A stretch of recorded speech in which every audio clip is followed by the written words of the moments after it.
let's get to the week 7 games before we go over VT corner here. And I'll pull it up on the screen here. These are just the big games. And I know you look at every game. Last week, we had a ton of bye weeks for a lot of teams. And so there's only about 45 FBS games. There are some really good ones this week. We got a bunch of ranked matchups. We got the Big Ten West matchup. We got that Iowa and Wisconsin game could decide that side of the conference. USC and Notre Dame is a massive one. Oregon and Washington, I cannot wait for that. That is going to be spectacular. Looking at these games and just in general, Colby, do any of these numbers jump off the screen? And keep in mind, I got these numbers last night. Things are changing all the time, but these are the spreads we're going to go with for any kind of picks. I mean, yeah, I love several of those. I mean, the one that jumps out to me right from the start is have you guys, Auburn LSU is always bananas. Like, I don't care what the record is. I don't care what the record is. Those games are always insane. So like, it's almost like when I took last week, I took Arkansas plus, I think it was 12. Mm-hmm. I knew that those games are insane too. I'm like, what? Why are they setting this at 12? Well. Yeah. I mean, these games are absolutely insane. So I fully expect Auburn to cover the 11.5. Like, you get big game Hugh Freeze too. I mean, yeah. he typically steps up in those moments. Now, I guess I can understand the lines, the odds makers' logic that Auburn struggles to throw the forward pass, and LSU, that's LSU's weakness. But I don't care. Like, to me, it's like these games, he'll have trick plays or something dialed up. Like, that's just too many points in a game where it's a rivalry game that is just always. It's kind of like Red River. It's like, I was a fool to take Texas because in hindsight, I mean, I thought Texas was the better team, but I'm like, normally you just always take the dog in those matchups because it's always insane. That one jumps out to me, and then I would say I love Washington -3 against the Oregon Ducks. I just think, I just think coming into, it's much like Autzen. You go to Autzen and it's very hard to win. One of the sneaky tougher places to win, I think, is in the whole country is I'm drawing a blank on the name of the stadium right now, but the Washington Huskies home stadium. The sailgating. So, yeah. That place gets loud, man. And so I think Washington, knowing, they both had bye weeks, but I just think Washington at home with that noise behind them. I think Oregon hasn't. I thought the reason why I thought Colorado might be able to cover against Oregon, and I'll be honest, this was more so me being a Colorado fan growing up, but I thought their wide receivers could expose their secondary. But my one thing that I did not think would work for Colorado is them blocking Oregon's defensive line, right? So Shedeur wasn't getting the protection to get the ball to those wideouts. I still think their secondary is unproven, because if you look at Oregon's resume, I want to see more. And I think Michael Penix and obviously those receivers for Washington can really exploit that secondary. So I like Washington -3 at home there. Let's talk about USC Notre Dame real quick, because do you think, and Rob, I'll ask you first, do you think that Notre Dame can keep up with USC? I know we've talked about USC's defense being terrible, but Notre Dame has had a little bit of a problem scoring the football the last couple of games. Yeah, that's going to be difficult. I think USC, that line is tighter than I probably would expect. Granted, it's a rivalry game between those two teams. It has been for a long time, which, to Colby's point, could make it interesting. I don't know. That's going to be a tough task. Well, Notre Dame's defense is really going to have to do something special to try and slow them down. And I don't know. There seems to be like a governor or cap on what Notre Dame can do on offense. So if Notre Dame's defense isn't able to slow them down, I don't know that I can see all that much, scoring from Notre Dame in terms of like getting up to a high point total. I think they can be efficient and get in the 30s and do something like that. But if this thing turns into like a 40-point game, I just don't know if Notre Dame even has that tool set right now. Right. I mean, are they going to get Greathouse back for this one? Do you have any insight on that, Colby? But like they just need playmakers on the outside. Last I heard was up in the air, I think. But I lean Irish though, man. I think, because here's the thing. I think Notre Dame's run defense is their weakness. I don't know that USC commits to the run enough to really make them pay. You know what I mean? Like I think anyone can score on USC. I know Notre Dame seems like they score like 16 points a game right now, but I feel like they'll be able to get in the 30s there. I trust the team with the better defense, also with the home crowd behind them. Now, obviously, I fully expect this to be like a 3-point game with the 5 minutes left. I wouldn't be shocked if USC won, but I think Notre Dame, it's just a perfect spot coming off the loss at home. With a quarterback that I know he just threw like 5 picks or whatever it was, 5 turnovers. Yeah.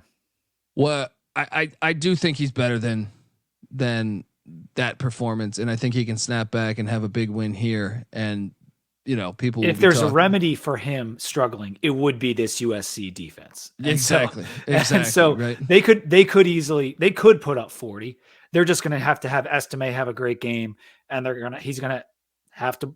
Hartman's going to have to play really, really well. But I think Notre Dame's probably the right side just because it's under a field goal right now. That Texas A&M at Tennessee game, is that just a complete stay away? I think if I had to pick a side, I'd go with A&M, but that just seems like so unpredictable to me. I think if I had to pick a side, I'd take Tennessee just because, I mean, I understand the stay away logic, but especially with this one, but A&M has all the pressure on them right now. If Jimbo loses this, so to me, Tennessee's kind of playing with house money in a way. Like you've seen Mizzou lose to LSU. Now had Mizzou won, maybe Tennessee fans it'd be more of a must win. But I think you now know that Tennessee still has to play Mizzou. Yeah, Mizzou plays Kentucky. Kentucky just lost to Georgia, so I think Tennessee knows that they're kind of in a spot to get second place here in the SEC East. Or potentially first place when they host Georgia in late November. But I think the pressure's on Jimbo Fisher. Like to me, like you got to go on the road now after that game where I feel like nationally they might not be covering it as him botching that, but I bet you in College Station, I've been to College Station, I feel like they live and breathe football. So they are, I'm sure, very upset about the way things played out against Alabama there. So I lean Tennessee -3 just because of the pressure. Yeah, and my logic on Tennessee really is that I don't really think they necessarily deserve to be ranked. I don't think they're that great, but you're absolutely right. With Texas A&M coming off of the emotional Alabama game, it's a more difficult spot. It's in Neyland. Like that is tough. And like I said, I won't be betting it. I just was curious about your thoughts because it just seems like a tough game to predict. And then going outside, there's a few other good games. I mean, you've got Florida and South Carolina this weekend. Any week of college football, there's always going to be great matchups. If you look at our Wake at VT game, you see there I have the line opened at +3 for VT, but now it's +1. How do you feel about that type of line movement? How do you feel about the Hokies in the Wake game? I mean, Wake looks vulnerable, but I love Dave Clawson. So my first thought would be just trust Dave Clawson. But obviously, Lane has one of the best college football environments in all the country. And I do think, am I crazy? And I'm curious your guys' take on this. They're getting better, right? The Hokies are getting better, I feel like, the past couple of weeks, right? Yes. Well, I think so, Rob. Yeah, they are. I mean, we shot ourselves in the foot multiple times in that FSU game. We had a chance to make it close. Tootin as the run back right coming out of halftime to make it a 14-point game or 2-touchdown game, and then our linebackers shit the bed and give them up a 70-yard touchdown run. But so the score isn't really indicative of the chance that they had in this. So I think they're improving. It's a slow burn though throughout the season. It's going to take a while. The offense has improved. That's what I'm saying. Like that's what makes me think that they're probably going to be able to get this one with when you mix that with the home environment. But Wake, I was impressed with last week. 2 weeks before, I was not super impressed with Wake Forest. But I mean, they were losing to ODU for a while when they played them, and Georgia Tech. Yeah, they're a weird team this year. The thing about the Hokies schedule and just the Hokies in general is the ACC is not very good. And so there's winnable games down. We got Wake, we got Syracuse, we got NC State, BC, UVA. You could win all those games. You could lose all those games. That's where Tech is right now. But the offense, since the change to more of a option offense. I don't know how you put it exactly, Rob, but something like that. We ran a lot more pitches and screens and tosses last game. Chiron drones makes us so much more dynamic. It gives the offensive line just a little bit of extra breathing room, and we don't look as atrocious up front as we had been looking. Defensively, 282 yards allowed to Florida State is ridiculous. When you consider what Florida State was doing on the ground before that game, we thought we had maybe turned a corner with the rush defense against Pitt because we held them to 38 yards rushing. But all of our flaws at the linebackers, at the safeties, and across the D-line were on full display. Benson went for 200 on 11 carries. I mean, Rob, you watched it intently. Like, I think he might have gone for 120 on 2 carries.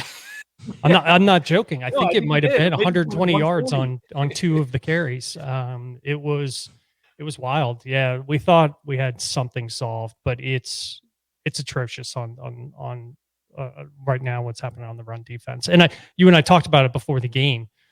Virginia Tech, if you want to get your running back going, play Virginia Tech. Like if you're not performing up to snuff, it's like in the run game, then Virginia Tech is here to get you rolling. And we had another early deficit, and that's something we saw against Rutgers. It's something we saw against Purdue. FSU jumped out to a 22-0 lead, and everyone felt like it was over. But I will give the guys credit because they clawed back. We got a field goal, and it's like, all right, scoring streak's not going to end. That's good. Longest one in college football. Let's keep that going. But we followed it up with a touchdown, and Tootin is still the man.